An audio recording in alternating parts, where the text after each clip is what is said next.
चांदनी रात में भाभी का प्यार। एक दिन बिजली चली गई।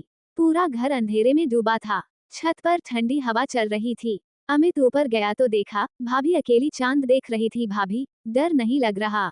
अमित ने मुस्कुराते हुए पूछा। स्नेहा ने पलट कर देखा। डर तब लगता है जब कोई अपना पास ना हो। तुम आ गए ना, अब सब ठीक है। अमित का दिल धक धक करने लगा। वो सिर्फ उसकी भाभी नहीं थी, अब वो उसकी धड़कनों का हिस्सा बन चुकी थी। धीरे धीरे बातचीतों में मिठास आई। स्नेहा को भी अमित का साथ अच्छा लगने लगा। वो समझदार था, उसकी हर छोटी बात का ध्यान रखता। और एक दिन, जब बारिश हो रही थी, स्नेहा बरामदे में खड़ी भीग रही थी। अमित ने उसके पास जाकर कहा, इतनी भीगोगी तो बीमार पड़ जाओगी। स्नेहा ने उसकी आंखों में देखा, अगर तुम जैसे कोई देखभाल करने वाला हो, तो बीमार पड़ने का भी मन करता है। दोनों के बीच चुप्पी छा गई। बारिश की बूंदें अब उनके दिलों की बातों का संगीत बन चुकी थीं। लेकिन भाभी थी, रिश्तों की मर्यादा थी। वो प्यार जताने से पहले ही दोनों समझ गए, ये रिश्ता जितना गहरा है, उतना ही अलिखित भी। चांदनी रातें अब भी आती हैं। अमित अब शहर में है, लेकिन जब भी वो गांव आता है, छत पर चांद को देखकर बस एक ही नाम लेता है, भाभी। अगर आप चाहें, तो मैं इसका अगला पार्ट भी लिख सकता हूँ, जिसमें या तो यह मोहब्बत मुकम्मल होती है, या और गहराई लेती है। बताइए, आप क्या चाहते हैं? अमित अब शहर में नौकरी कर रहा था, पर दिल गांव में छूट गया था, भाभी के पास, छत की उन चांदनी रातों में। उधर स्नेहा भाभी भी अब पहले जैसी नहीं थी। हर बार छत पर जाकर अमित की वो बातें, वो आंखें याद आ जाती। अमित को एक दिन गांव से एक चिट्ठी मिली। भेजने वाला कोई नाम नहीं था, लेकिन लिखावट भाभी की थी। रिश्तों की दीवारों को छूकर लौट आई हूँ, लेकिन दिल बार बार तेरे पास चला जाता है, अमित। तुमसे दूर हूँ, लेकिन हर रात वो छत, वो चांद, तुम्हारी आंखें, सब याद आता है। काश ये दुनिया उतनी आसान होती, जितना हमारा साथ था। अमित की आंखें भर आई।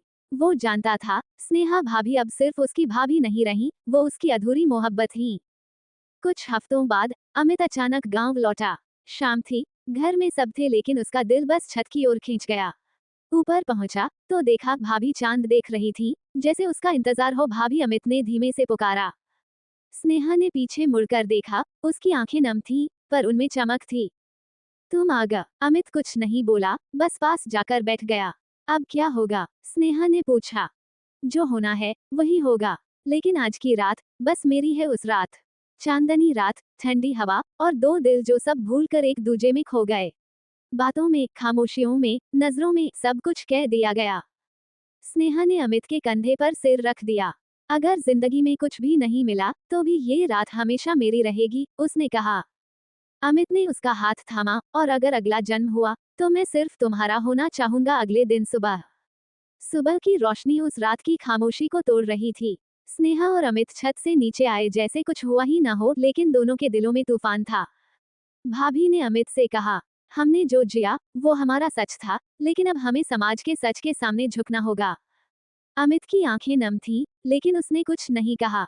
कुछ दिन बाद, घर वालों को खबर मिली कि स्नेहा भाभी ने मंदिर में रहने का निर्णय लिया है।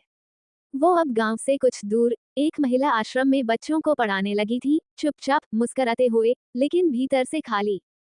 अमित जब ये सुनकर वहां पहुंचा, तो स्नेहा बस मुस्कुराई। अब मेरा प्यार पूजा बन गया है, अमित, और तुम मेरी सबसे पवित्र याद।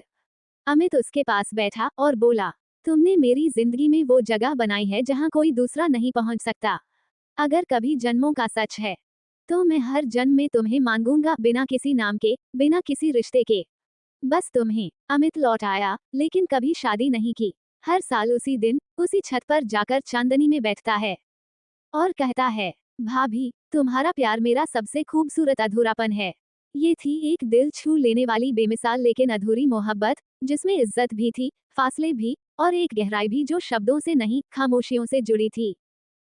ऐसे ही वीडियो देखने के लिए हमारे चैनल को लाइक एंड सब्सक्राइब करें। Thanks for watching.